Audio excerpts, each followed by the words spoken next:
నేటి దినమున మనము 72వ కీర్తన మొదటి నుండి 10 వచనాలు ధ్యానం చేసుకుందాం.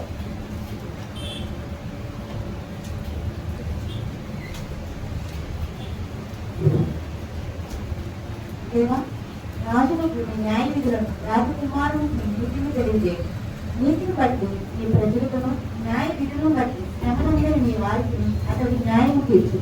నీతిని బట్టి పర్వతములను, చిన్న కొండలను ప్రజలకు నెమ్మది పుట్టించు. ప్రజల్లో శ్రమనందు వారికి అతడి న్యాయం తీర్చు. బీదల పిల్లలను రక్షించి బాధపెట్టు వారిని నలగొట్టు. సూర్యుడు నిలిచినంత కాలము, చంద్రుడు నిలిచినంత కాలము కర్మలన్నిటిను జనుల్ని ఎందు భయభక్తులు కలిగించు. గట్టి కోసిన వీటి మీద కురిగి వానవలను, భూమిని తడుపు మంచి వర్షము వలను అతడు విజయం చేయడు. అతని తెలుగుల నీటి మంత్రులు వర్ధిల్లుదురు. శత్రువులు లేకపో వరకు క్షేమాభివృద్ధి కలుగు. సముద్రము నుండి సముద్రము వరకు, యూఫ్రటీస్ నది మొదలుకొని భూదిగంతముల వరకు అతడు రాజ్యం చేయడు. అరణ్యవాసులు అతనికి లోబడ్డు. అతని శత్రువులు మధునాథుడు. తర్షీషు రాజులు, దీపముల రాజులు కప్పం చెల్లించుడు. సేవారాజులను కానుకలు తీసుకొని వచ్చుడు. మరి ఇక్కడ మనం చూస్తే కనుక సొలొమోను గారు రాసినటువంటి ఒక కీర్తన, ఆయన జ్ఞానం గురించి, అలాగే దేవుడు ఆ యొక్క విధానం అందించినటువంటి విధానాన్ని బట్టి ఆ యొక్క రాజుగా ఉన్నటువంటి వారు ఎలాంటి విధానాన్ని కలిగి ఉంటారు అనే విషయాన్ని వివరిస్తూ ఉన్నారు. అయితే ఈ కీర్తనని బట్టి మనం తెలుసుకోవాల్సిన విషయం ఏంటంటే, దేవుని యొక్క నీతి న్యాయములు ఏ రీతిగా ఉన్నాయి అనేటటువంటి విషయాన్ని మనము గ్రహించవలసిన వారుగా ఉన్నామన్నమాట. చూడమ్మా, కీర్తనకారుడు చెప్తున్నాడు, దేవా రాజునకు నీ న్యాయ విధులను, రాజకుమారునికి నీ నీతిని తెలియజేయము. అంటే ఇక్కడ 2 విషయాలు చెప్తున్నాడు. రాజుకి ఏం కావాలంటున్నారు? న్యాయ విధులు. న్యాయ విధులు అంటే ఏంటి అర్థం? న్యాయానుసారంగా చేసేటటువంటి సమస్త కార్యములు. అది ఎలా ఉండాలమ్మా? న్యాయముతో ఉండాలి, అన్యాయం కాదు. అందుకని రాజునకు నీ న్యాయ విధులను, అలాగే రాజకుమారుడు ఎలా ఉంటాడమ్మా? రెక్లెస్గా ఉంటాడు కదా, అవునా కదా? అంటే చిన్నతనంలో ఉన్నప్పుడు అధికారం అంతా ఉన్నటువంటి రాకుమారుడుగా ఉన్నటువంటి వానికి గర్వం ఉంటుందా ఉండదా? ఎలా పడితే అలా విచక్షణ రహితంగా ప్రవర్తించేటటువంటి వారుగా ఉంటారు.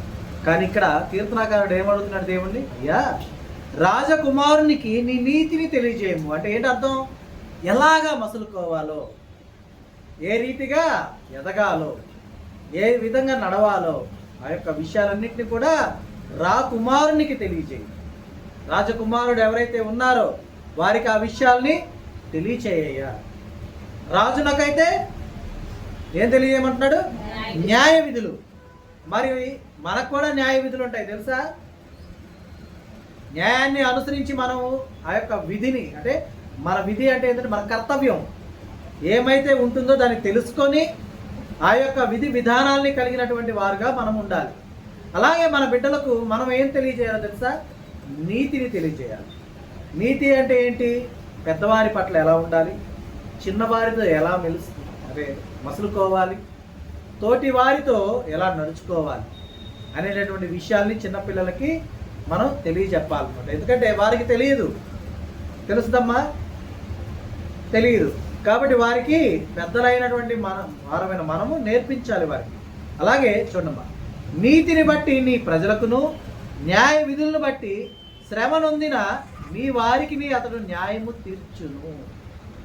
ఎందుకని న్యాయము నీతిని తెలియజేయమంటున్నాడు అంటే, నీతిని బట్టి ప్రజలను, అలాగే న్యాయ విధులను బట్టి శ్రమ నొందిన వారికి.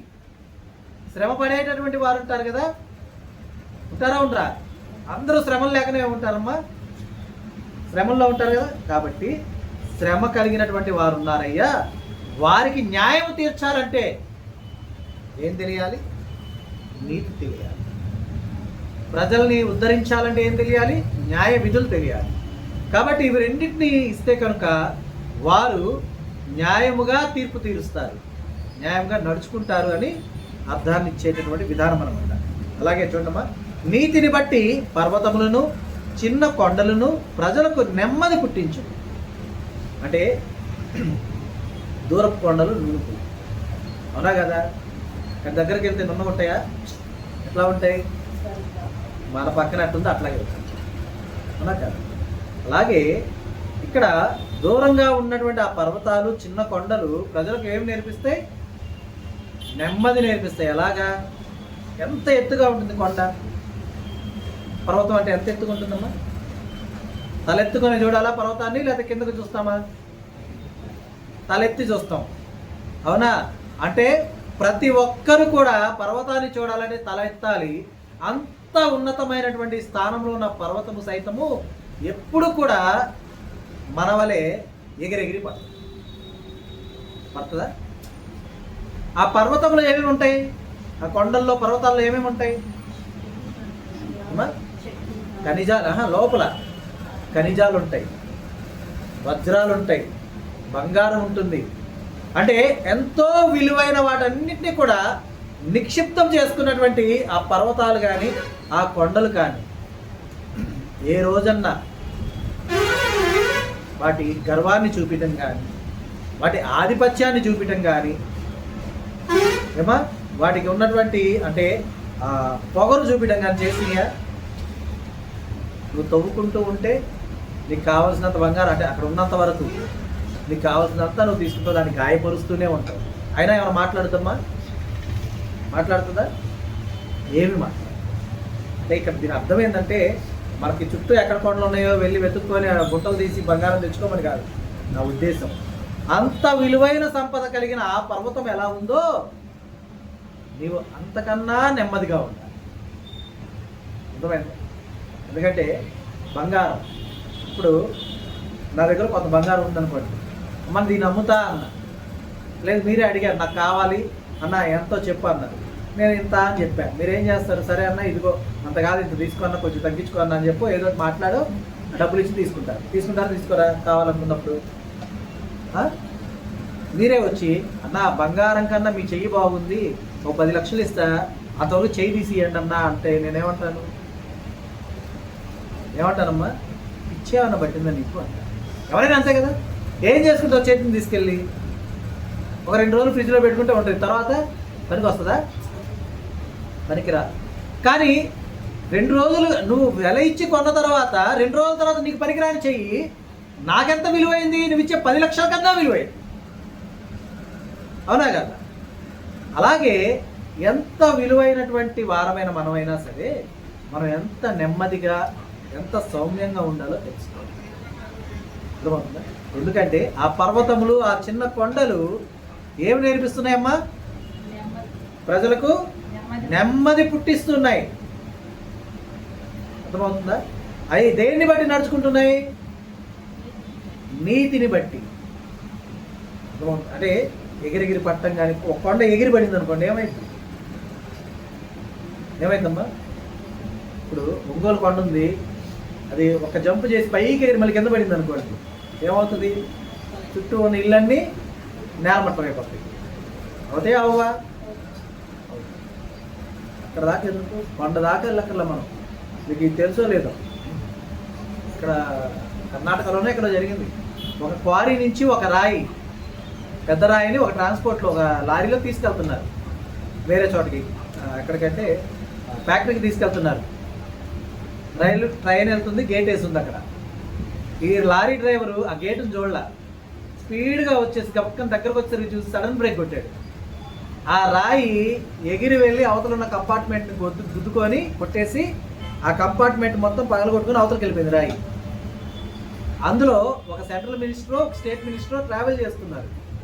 అతను చనిపోయాడు ఆ రాయి దగ్గర. గట్టిగా 2-3 ఏళ్ల క్రితమే జరిగింది ఇది. ఆ రాయి ఆ కంపార్ట్మెంట్ని కొట్టడం వల్ల చనిపోయాడు. ఓకేనా? ఊరకు ఒక చిన్న విషయం ఆలోచించారు. లారీలో ఉన్న రాయికి ఎంత బలం ఉంటుంది? ఎవరో విసిరేసినట్టు అది వెళ్ళి తగిలితేనే. ఒక ట్రైన్ కంపార్ట్మెంట్, ట్రైన్ అంతా దేంతో తయారై ఉంటుంది? ఇనుమేగా. అప్పటి వరకు ఆ రాయిని మోసింది ఏంటిది? ఇనుమేనా? మరి మోసిన ఇనుముకు గాయం కాల, వెళ్తున్న ఇంకో ఇనుముకు గాయమైంది. ఎందుకైంది? భారాన్ని మోస్తున్న ఇనుము ఆ భారాన్ని గ్రహించింది. భారమే లేదని స్వేచ్ఛగా వెళ్తున్న ఆ ట్రైన్కు తగిలిన దెబ్బ ఆ ఇనుము తట్టుకోలేదు. అర్థమైందా? అది దీని అర్థం ఏంటంటే స్వేచ్ఛగా జీవించాలని నీకు ఉండొచ్చు, తప్పులేదు. అయితే ఆ స్వేచ్ఛ అనేటటువంటిది ఎలా ఉండాలంటే ఆ ఒడిదుడుకుల్ని ఎదుర్కొని నడిచేలా ఉండాలి, భరించేలా ఉండాలి. ఎందుకంటే ట్రైన్ని తయారు చేసింది అదే ఇనుముతో, లారీ ట్రైలర్ని తయారు చేసింది అదే ఇనుముతో. ఆ ట్రైలర్ కన్నా వెళ్తున్న ఆ ట్రైన్ యొక్క కంపార్ట్మెంటే బరువు ఎక్కువ. అయినా కూడా ఏమైపోయింది, కొంతమంది ప్రాణం పోయింది. మీరు న్యూస్లో చూడొచ్చు, యూట్యూబ్లో ఉందనుకుంటాం, లేదు సరే సెర్చ్ చేయండి, వస్తుంది. Central minister, state minister 2 years బ్యాకే జరిగింది అది. ఓకేనా? అంటే ఇక్కడ మనం గమనించాలి, కొండలో ఉండేటటువంటి ఒక రాయి వెళ్ళి తగిలితేనే అలా జరిగిందంటే, కొండే ఎగిరి పడితే అంటే కొండ నీతిని తప్పితే నరమానవుడు ఉంటాడా? విలువ కలిగిన ఖనిజాలతో ఉన్న ఆ కొండ ఒకటేనా? విలువైన అవయవాలు కలిగిన మీరు ఒకటేనా? మీకు ఏది విలువైంది చెప్పండి? కొండ విలువైందా, మీ దేహం విలువైందా? మన దేహమేగా విలువైంది కొండ కంటే. అయినా సరే ఆ దేహాన్ని ఎలాగ మనం మలుచుకోవాలి అంటే నీతిని బట్టి మనము మలుచుకునేవారుగా ఉండాలి. ఎందుకంటే ఆ నీతి దేవుని యొక్క విధానాన్ని కనపరుస్తూ ఉందన్నమాట. గమనించాలి. ప్రజలలో శ్రమనందు వారికి అతడు న్యాయము తీర్చును, బీదల పిల్లలను రక్షించి బాధపెట్టు వారిని నలంగొట్టును. ఎవరు ఈ పనులు చేసేది? ఎవరైతే నీతి న్యాయాల్ని అనుసరించి నడుచుకుంటారో వారు. శ్రమ పడేటటువంటి వారిని చూసి జాలిపడేవారుగా ఉంటారు. అలాగే కష్టపడుతున్నటువంటి వారిని చూసి చలించేవారుగా ఉంటారు. పసిబిడ్డల్ని బీదవారిని రక్షించేవారుగా ఉంటారు. అలాంటి వారిని బాధ పెట్టేటటువంటి వారికి ఎదురు తిరిగేవారుగా ఉంటారు. అర్థమైందా? కాబట్టి మనం అలా ఉండాలి. ఒకరి కష్టాన్ని మన కష్టంగా భావించి మనం కష్టం తీర్చలేము, అందులో నో డౌట్. అర్థమైందా? ఒకరి కష్టము 1000 రూపాయలతో తీరే కష్టం అయితే నీ దగ్గర 10,000 ఉన్నాయి అనుకో, నువ్వు ఒక 1000 ఇచ్చావంటే నీ 10,000లో నీకు లోటే. ఈరోజు ఆ 1000తో అయిపోయాక మళ్ళీ రేపు ఇంకో 1000 అయింది. కానీ శాశ్వత పరిష్కారాన్ని ఇచ్చేటటువంటి అవకాశం నీ దగ్గర ఉందా లేదా? ఉన్నదా లేదా? ఏంటది? దేవుణ్ణి వేడుకోవటం. అయ్యా పలాని వారు బాధపడుతున్నారు, వారికి శ్రమలు ఉన్నాయి, కష్టాలు ఉన్నాయి, వారి కష్టాలు తీసేయ. ఒకవేళ వారు నీకు విరోధంగా ఉండి ఉండొచ్చు, నాకైతే తెలియదు. కానీ ఆ విరోధత్వాన్ని బట్టి వారిని ద్వేషించక నీ వైపు మార్చుకోయ్యా, నీ వైపు తిప్పుకోయ్యా, వారిని నడిపించయ్యా అని చెప్పి మనం చేసే ప్రార్థన ఇవాళ కాకపోయినా రేపైనా ఎల్లుండైనా ఎప్పుడైనా దేవుడు వింటాడా? వింటా. అబ్రహాము గారి మాట దేవుడు మొదటిసారి విండా? ఎందుకు అన్నిసార్లు అడిగాడు ఆయన?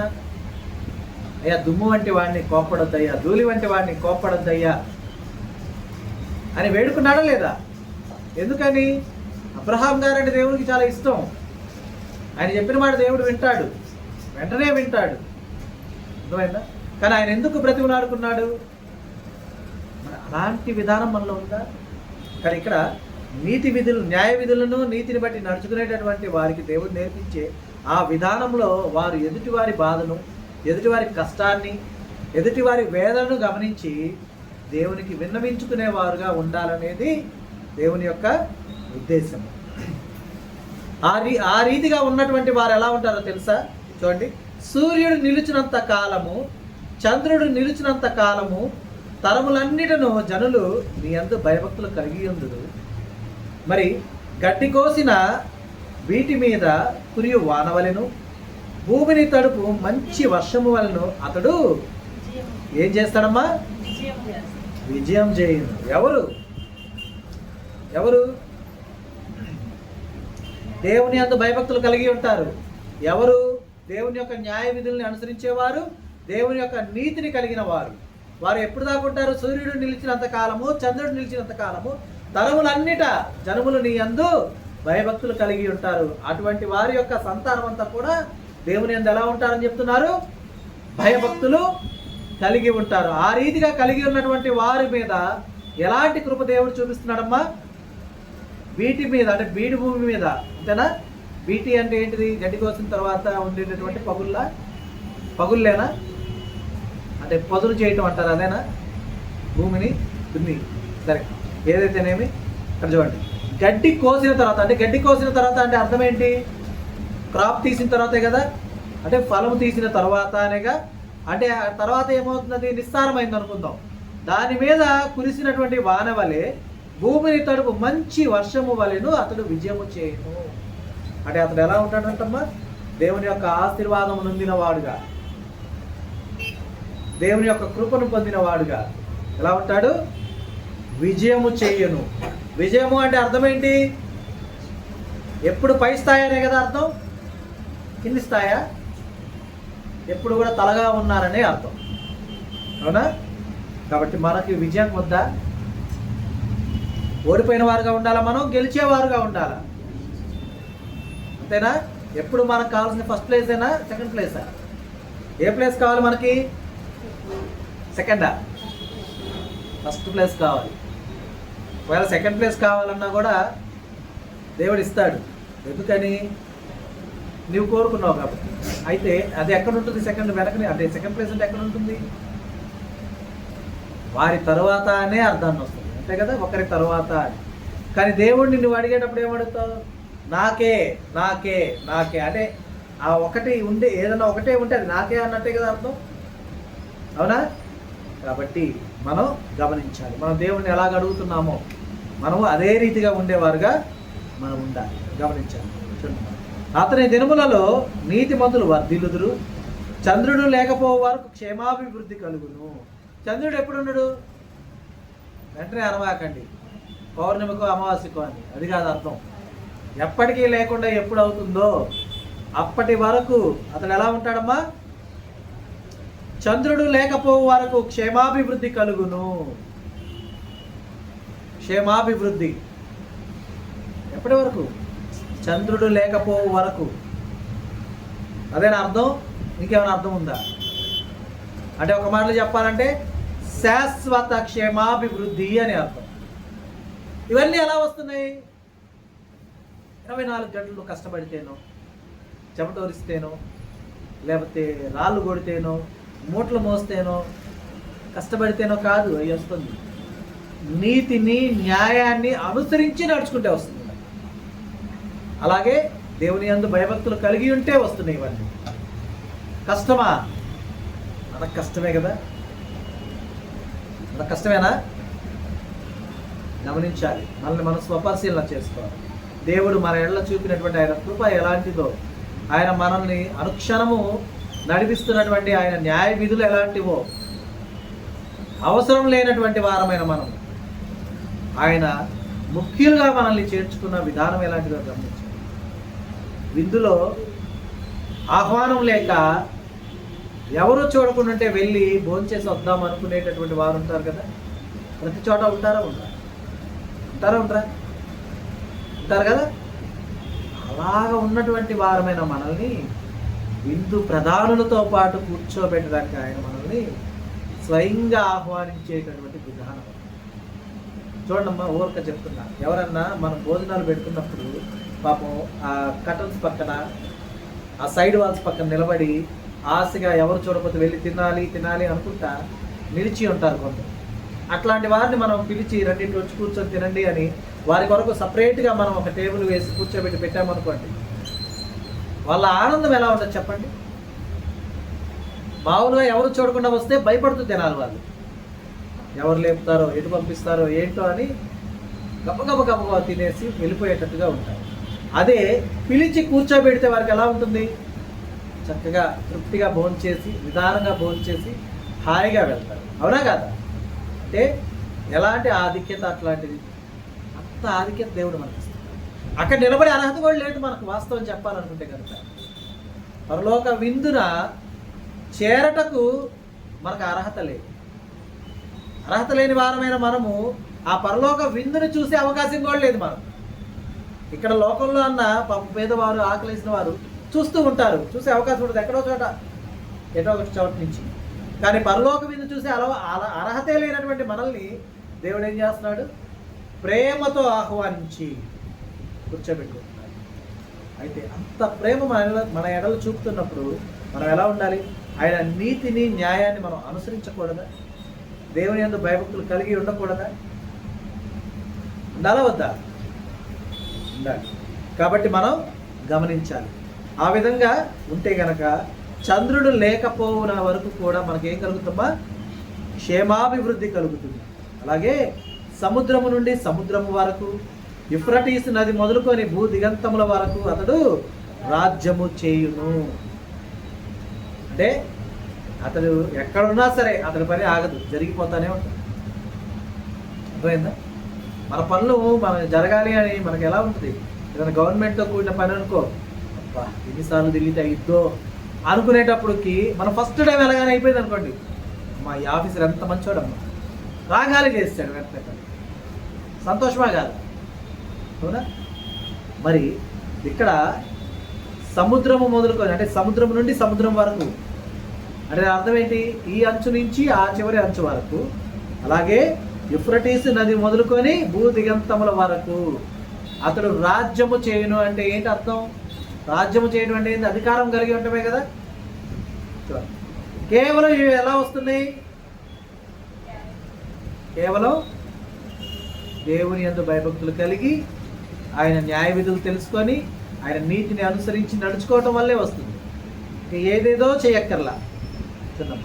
అరణ్యవాసులు అతనికి లోబడుదురు, అతని శత్రువులు మన్ను నాకెదరు. అరణ్యవాసులు అంటే ఇక్కడ అర్థం ఏంటంటే అతను ఎవరో తెలియని వారు అని అర్థం. అలాగే అతనికన్నా బలశాలులు అని అర్థం. అలాగే మొరటువారు అని కూడా అర్థం. ఎవరినన్నా మనం చెప్పేది అర్థం కాకుండా మాట్లాడుతూ ఉంటే ఏమంటాం? నేను అడవిలోంచి వచ్చేవా లేదా అడవి మనిషివా అంతా మనమా ఫ్లోలో అనేస్తాం. అంటే దాని అర్థం ఏంటంటే విచక్షణ లేకుండా ఉన్నవారు, తెలివి లేనివారు, మూర్ఖులు అనేటటువంటి అర్థాలు వస్తాయి అన్నమాట. సో ఇక్కడ ఏమంటున్నారు? అరణ్యవాసులు అతనికి లోబడుదురు అంటే దాని అర్థం ఆయన వారికి సరిగా అర్థమవుతాడు అని. అలాగే అతని శత్రువులు మన్ను నాకెదరు అంటే తలదించుకొని నేలన శిరస్సు వంచి ఉంటారు. తల ఎత్తే ధైర్యం ఎవరు కూడా చేయరు అని అర్థం అన్నమాట. చూడమని తర్షీషు రాజులు, ద్వీపముల రాజులు కప్పము చెల్లించెదరు. కప్పము అంటే ఏంటి? ట్యాక్స్, పన్నులు చెల్లిస్తారు. అలాగే సేబారాజులను కానుకలు తీసుకొని వచ్చేదారు. అంటే అర్థం ఏంటి? ఇక్కడ 4 రాజుల గురించి చెప్తున్నాడు. ఆ 4 రాజులు కూడా ఎలా ఉన్నారు? వారికి కప్పం చెల్లించేవారు. అంటే సామంతులుగా కొందరున్నారు, ఇద్దరు, మరొక ఇద్దరు కానుకలు తెచ్చేవారుగా ఉన్నారు. అంటే స్నేహితులుగా ఉన్నారు అనుకుంటాం. స్నేహితులే కదా కానుకలు తెచ్చేది. లేదంటే మనకన్నా గొప్పవారికి మనం కానుకలు తీసుకొని వెళ్తుంటాం. అలాగా ఉండేటటువంటి వారు ఉన్నారని అర్థం అనమాట. అంటే ఇది అంతా ఎలా వస్తుంది? దేవుడిచ్చే ఆధిక్యతను బట్టి వస్తుంది. దేవుడు మనలో చూపినటువంటి ఆయన కృపను బట్టి వస్తుంది. ఆయన మనల్ని నడిపించేటువంటి ప్రతి విధమైన ఆ యొక్క సమస్త విధానాన్ని బట్టి వస్తుంది. ఇవన్నీ మనం పొందుకోవాలంటే మనం ఏవేవో చేయక్కర్లా, మనం డిగ్రీలు చేయక్కర్లా, ఐఏఎస్లు ఐపీఎస్లు కావక్కర్లా. మనం చేయాల్సిందల్లా, తెలుసుకోవాల్సిందల్లా, నడవవలసిందల్లా ఏమైనా ఉంది అంటే అది ఏంటంటే దేవుని యందు భయభక్తులు కలిగి ఉండటం ఒకటి, దేవుని యొక్క న్యాయ విధుల్ని తెలుసుకోవటం ఒకటి, దేవుని యొక్క నీతిని తెలుసుకొని ఆ యొక్క నీతి ప్రకారం నడుచుకోవటం ఉంటే చాలు. దేవుడు మనల్ని ఆ విధంగా దీవిస్తాడు, ఆ విధంగా నడిపిస్తాడు, ఆ విధంగా హెచ్చిస్తాడు. నిన్ను తలగా చేస్తా కానీ తోకగా నిన్ను నేను చెయ్యను అని చెప్పినట్టు. అయితే తలగా అవ్వాలి అంటే, ఆ శిరస్సుగా ఉండాలి అంటే ఆ స్కల్ ఎంత గట్టిగా ఉండాలమ్మా? తోకలో స్కల్ ఉంటుంది, శిరస్సున స్కల్ ఉంటుంది. ఉండదా? స్కల్ సరే, బోన్స్ అనుకుందాంలే. మళ్ళీ స్కల్ అంటే స్కల్ యాడుంది, తోకలో అనమాట. స్కల్ అంటే పుర్రే కదా అర్థం, తోకలో యాడుంది అని అర్థం. ఓకేనా? సో ఆ విధంగా గమనించాలి. మనం శిరస్సుగా ఉండదలిచామా, మనం దృఢంగా ఉండేవారుగా ఉండాలి. శిరస్సులో ఏముంటుంది?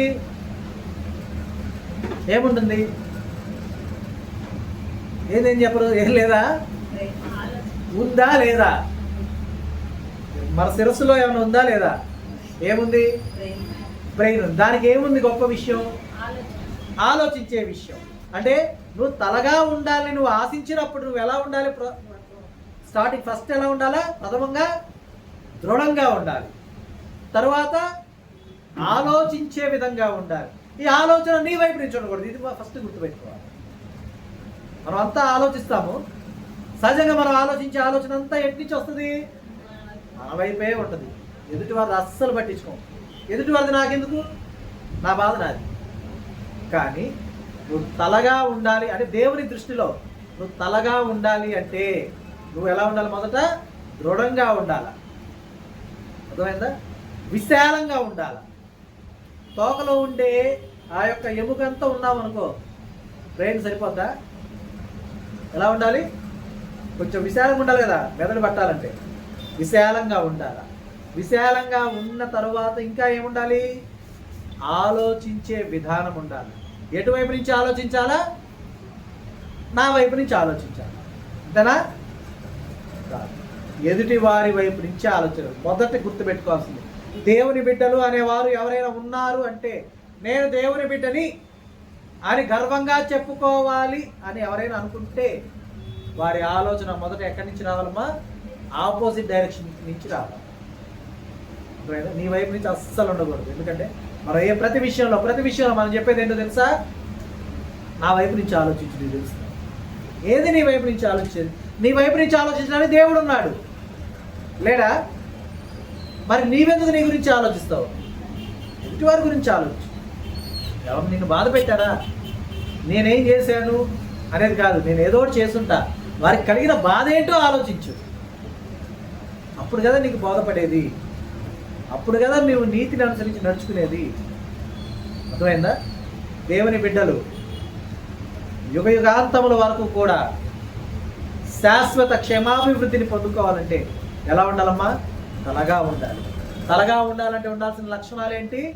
దృఢంగా ఉండాలి. ఎట్లాంటి శ్రమ వచ్చినా పడిపోయేలా ఉండకూడదు. అర్థమైందా? దృఢంగా ఉండాలి. తర్వాత విశాలంగా ఉండాలి. అంటే బ్రాడ్ నేరో అంటారు కదా, పాజిటివ్ థింకింగ్ అనమాట అది విశాలము అంటే. అలాగే మూడవది ఆలోచించే విధానం. ఎటు నుంచి ఆలోచించాలి? ఎదుటి వారి వైపు నుంచే ఆలోచించాలి. ఈ గుణగణాలని కలిగి ఉండాలా. అట్ ది సేమ్ టైం ఇంకో 3 ఉండాలి. ఏంటి ఆ 3? దేవుని యందు భయభక్తులు, దేవుని యొక్క న్యాయ విధుల్ని తెలుసుకోవటం, అనుసరించడం, ఆయన నీతిని బట్టి నడుచుకోవటం. అర్థమైందా? ఇవి ఉంటే చంద్రుడు లేకపో వరకు కూడా నీవు ఎలా ఉంటావు? క్షేమాభివృద్ధిని కలిగి ఉంటావు. సమస్తమున నీకు అధికారం అంటే రాజ్యమేలతో నీవు చేయు సమస్తము సఫలమవుతుంది. అంటే నీకు ఎప్పుడు కూడా విజయమే ఉంటుంది. ఈ రీతిగా మనం ఉంటే కనుక దేవుని యొక్క బిడ్డగా, ఆయన యొక్క కుమారునిగా, ఆయన యొక్క రాజ్య వారసునిగా, ఆయన విందున ప్రథమునిగా మనం ఉంటాం. ఆ రీతిగా మనం ఉండటకు చాలిన జ్ఞానముతో దేవుడు మనల్ని నింపి నడిపించును గాక. ఆమేన్. ఆమేన్. అందరికీ వందనాలమ్మా. దినం దేవుడు మనకు అనుగ్రహించిన సత్యవార్తను బట్టి దేవునికి కృతజ్ఞతాస్తుతులు చెల్లిస్తున్నాను. దేవుడు తన వాక్యమును దీవించును గాక. ఆమేన్.